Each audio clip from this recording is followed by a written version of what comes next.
Hi guys, तो आज हम लोग बात करने जा रहे हैं इलेक्ट्रिक सर्किट ब्रेकर्स पर।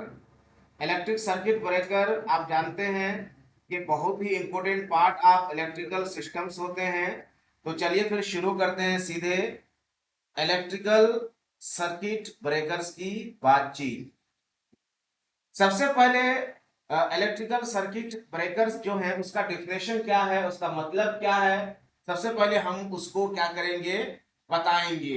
ए circuit breaker is an electrical safety device, a switch that automatically interrupts the current of an overload electric है ना सर्किट, ग्राउंड फॉल्ट और शॉर्ट सर्किट। आम भाषा में ये कह सकते हैं कि सर्किट ब्रेकर एक इलेक्ट्रिकल सेफ्टी डिवाइस है, ठीक है, एक विद्युत सुरक्षा यंत्र है जो अगर उसमें किसी तरह का ओवरलोड होता है या इलेक्ट्रिक सर्किट होता है या ग्राउंड फॉल्ट होता है या शॉर्ट सर्किट अगर होता है तो वो क्या करता है, वो स्विच को ऑफ कर देता है, वो इंटरप्ट करता है, यानी वो ट्रिप कर जाता है। इस तरह से जो ground fault, short circuit, electrical circuit, overload से होने वाले जो हैजर्ड्स होते हैं, वो हैजर्ड्स फायर, एक्सप्लोजन और डैमेजेस जो होता है वो उससे क्या होता है,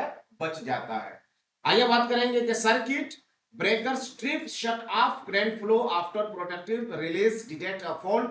जैसे ही फॉल्ट को डिटेक्ट करता है, जैसे ही करंट फ्लो के अंदर किसी तरह का प्रॉब्लम क्रिएट होता है और इसको जैसे पता लगाता है हमारा सर्किट ब्रेकर, तुरंत क्या करता है, शट ऑफ कर देता है, यानी ट्रिप, यानी वो गिर जाता है।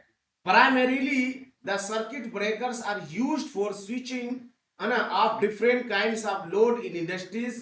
अब सवाल ये है कि हम लोग जो आम तौर पर जो सर्किट ब्रेकर्स है वो कहाँ का यूज किए जाते हैं, तो अलग अलग जो लोड्स होते हैं, इंडस्ट्रीज लोड होते हैं, बिल्डिंग में, कमर्शियल कॉम्प्लेक्स में, होम्स हैं, होटल्स में, ईटीसी। भाई आज ये बताइए, चाहे कोई घर हो, मकान हो, दुकान हो, ऑफिस हो, कॉम्प्लेक्स हो, बिल्डिंग हो, इंडस्ट्रीज हो, उद्योग हो, कोई भी आज बिना बिजली के कोई चल रहा है क्या? नो सर, नहीं। गाड़ी से लेकर के आज हमारे बड़े बड़े जो इंडस्ट्रीज के अंदर मशीनें चल रही हैं वो इलेक्ट्रिक बेस पर चलती हैं, ठीक है।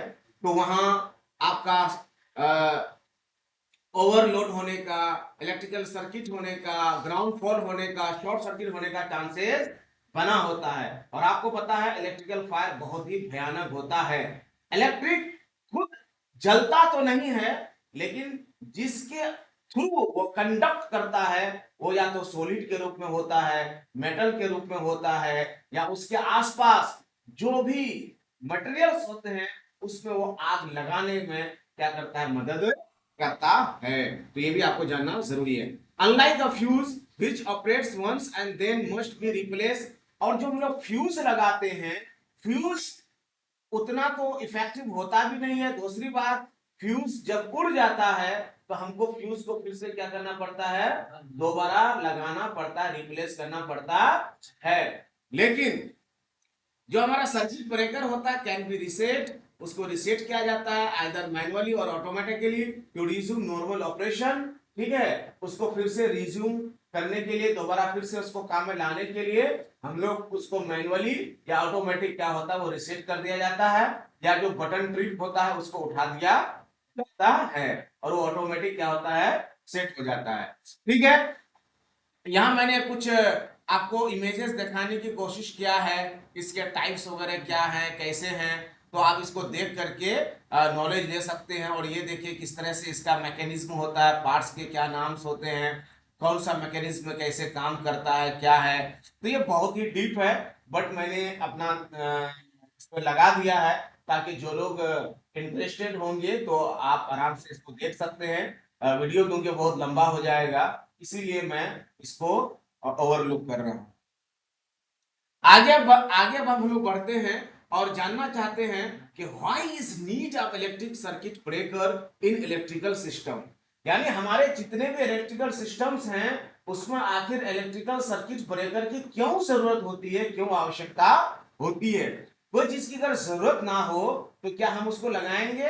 बिल्कुल नहीं। तो कुछ तो इंपॉर्टेंसी होगी ना। अगर आप लाख रुपए का कोई इलेक्ट्रिकल डिवाइस यूज कर रहे हैं और अगर वहां ओवर वोल्टेज होने के कारण, हाई वोल्टेज होने के कारण अगर वो लाख रुपए का सामान आपका जल जाए तो आपको दोबारा मिलने वाला नहीं है। लेकिन एक छोटा सा डिवाइस जिसकी कीमत 200, 250, 500, 1000 रुपए में आती है, वो अगर आपके लाख रुपए के डिवाइस को बचा ले तो हमारे लिए वो क्या होता है, डिवाइस बहुत ही इंपोर्टेंट हो जाता है, जो हमारे 1 लाख के सामान को क्या करता है, सुरक्षा प्रदान करता है। तो जानना चाहेंगे हम लोग कि in order to keep our electrical component devices equipment and system safe, कहते हैं कि हमारे जो भी इलेक्ट्रिकल कंपोनेंट्स होते हैं, चाहे वो हमारा फैन हो, चाहे वो हमारा एसी हो, चाहे हमारा फ्रीज हो, चाहे वॉशिंग मशीन हो, चाहे हमारे डिवाइसेस हो, या जो भी इलेक्ट्रॉनिक इक्विपमेंट्स हो, या जो भी इलेक्ट्रिकल सिस्टम्स हो, उसको सेफ रखने के लिए, उसको बचाने के लिए इलेक्ट्रिकल फॉल्ट से यह हमारा बहुत ही इंपॉर्टेंट पार्ट होता है। आगे आगे this leads to the need of electrical circuit breaker, इसी वजह से इलेक्ट्रिकल सर्किट ब्रेकर की क्या होती है, आवश्यकता होती है कि हम इलेक्ट्रिकल सर्किट ब्रेकर लगाएं ताकि जो भी हमारे इलेक्ट्रिकल कंपोनेंट डिवाइसेस और इक्विपमेंट्स और सिस्टम्स हैं उसको क्या करें, वो सुरक्षा दे और उसको बचाए। अब आगे बात करेंगे, many kinds of abnormal conditions are there which exist in our electrical systems and devices that have the potential to damage the circuit and its components।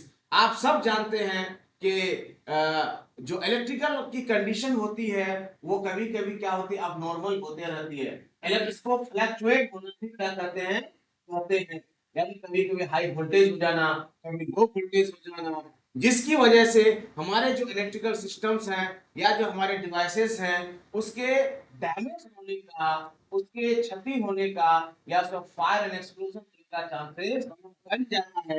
इसी वजह से हम चाहते हैं कि हम क्या करते हैं, है ना, सर्किट ब्रेकर का यूज करते हैं। These conditions are defined as fault, और इस प्रॉब्लम को हम लोग क्या करते हैं, फॉल्ट करते हैं या इलेक्ट्रिकल फॉल्ट भी करते हैं। सब more faults are categorized below, fault को अलग अलग कैटेगराइज में बांटा गया है, just like short circuit, overload and earth या अर्थिंग। ठीक है, आप देख सकते हैं इमेज में कि किस तरह से फायर लगती है और किस तरह से भयानक आग लगती है और किस तरह से क्षति होती है। तो हमारा ये पार्ट्स लगाना बहुत ही क्या होता है, इंपॉर्टेंट होता है। ठीक है, अब आगे हम बढ़ेंगे और बात करेंगे कि there are 5 basic components used in every circuit breaker. Circuit breaker के अंदर कुछ कंपोनेंट्स को यूज किया जाता है, जो कंपोनेंट्स के माध्यम से ये हमारा सर्किट ब्रेकर क्या करता है, वर्क करता है। पहला है ट्रिपिंग और प्रोटेक्टिव मैकेनिज्म, दूसरा है ऑपरेटिंग मैकेनिज्म, तीसरा है हमारा मोल्डेड फ्रेम, चौथा है आर्क ट्यूब्स और पांचवा है हमारा कॉन्टैक्ट। ठीक है, ट्रिपिंग और प्रोटेक्टिव मैकेनिज्म का मतलब ये होता है कि अगर किसी तरह का इलेक्ट्रिकल फॉल्ट अगर होता है तो वो मशीन क्या करेगा, यानी इलेक्ट्रिकल सर्किट क्या करेगा, वो ट्रिप कर जाएगा और इस तरह से मशीन और इलेक्ट्रॉनिक पार्ट्स और सिस्टम्स को क्या करेगा, वो प्रोटेक्ट कर लेगा। ऑपरेटिंग मैकेनिज्म का मतलब ये है कि अगर किसी तरह का फॉल्ट होता है या कुछ भी अगर ऐसा होता है तो ये ऑपरेटिंग मैकेनिज्म क्या करता है, उसको बंद कर देता है, तोड़ देता है और इस तरह से बचाने का जो प्रक्रिया है वो पूरा करता है। एक मोल्डेड फ्रेम आता है, ये भी हमारा outer protective and supportive case of an most breaker, जितने भी ब्रेकर हैं उसका वो प्रोटेक्टिव और सपोर्टिव केस के रूप में इसका पार्ट होता है। It's shelters the other component, दूसरे कंपोनेंट्स इसमें रखे जाते हैं ब्रेकर के और प्रोवाइडिंग इंसुलेशन, और इंसुलेशन का काम करता है। तो मोल्डेड का मैंने यहाँ फोटो भी आपको दिया हुआ है, लेकिन अंदर के पार्ट्स इसमें नहीं शो किए गए हैं, लेकिन आप यहाँ फोटो देख सकते हैं। और यस, ये जहां हमारा माउस पॉइंटर घूम रहा है। उसके बाद आर्क्यूट्स, आर्क्यूट्स का मतलब है कि located near the contacts, tubes prevent damage and mostly heat from intervening with the circuit breakers functionality and move apart when A fault occur, किसी फॉल्ट होने की वजह से जब अगर उसमें हीटिंग होने लगता है, ठीक है, तो च्यूट्स प्रिवेंट न डैमेज, तो जो च्यूट्स होते हैं वो डैमेज होने से क्या करते हैं, उसको बचा लेते हैं और इस तरह से वो ब्रेकर का काम करते हैं। कॉन्टैक्ट में ये होता है कि बहुत सारे लोग, आप लोगों के साथ भी हुआ होगा कि कभी कभी हमारे जो बॉडी होते हैं, ठीक है, वो बॉडी हमारा क्या करता है, इलेक्ट्रिकल सर्किट के इलेक्ट्रिकल जो इक्विपमेंट होते हैं या जो आर्सिंग एक्सिलरीज होते हैं उसके साथ वो क्या करते हैं, हमारा कांटेक्ट हो जाता है। तो इस तरह से वहां भी वो जो एयर फ्लो होता है उस ब्रेकर के अंदर, उसके माध्यम से वो क्या करता है, वो बचा लेता है। तो आर्क ट्यूब्स वगैरह का भी फोटो यहाँ दिया गया है कि इसका मैकेनिज्म किस तरह से होता है और किस तरह से आर्क स्प्लिटर वो स्प्लिट करता है और किस तरह से ये बचा लेता है। यहाँ आप देख सकते हैं कि अभी फ्लो हो रहा है, लेकिन जैसे ही कांटेक्ट अगर होता है किसी के साथ तो देखिए ये क्या करता है, यहाँ डिस्कनेक्ट कर देता है। यहाँ देखिए, इधर देखिए ये कनेक्ट क्या हुआ है, यानी चल रहा है सप्लाई, लेकिन किसी तरह का जैसे ही कांटेक्ट अगर होता है वो सेंस करता है कि यहाँ कोई अब नॉर्मलिटी आ गई या किसी तरह का गड़बड़ हो रहा है, ओवरलोड हो रहा है, तो वो क्या करता है, तुरंत इसको ओपन करके ये क्या करता है, देखिए जो मेन कांटेक्ट है, मेन कांटेक्ट से ये क्या करता है, अलग कर देता है। ठीक है, अब हम लोग आगे बढ़ेंगे कुछ इसके टाइप्स के तरफ। टाइप्स ऑफ सर्किट ब्रेकर्स के कुछ अलग अलग टाइप्स होते हैं। तो सबसे पहले हम लोग लो वोल्टेज सर्किट ब्रेकर की बात करेंगे। लो वोल्टेज सर्किट ब्रेकर के अंतर्गत हमारा क्या आता है, एमसीसीबी, एसीबी, एमसीबी, आरसीसीबी, ठीक है।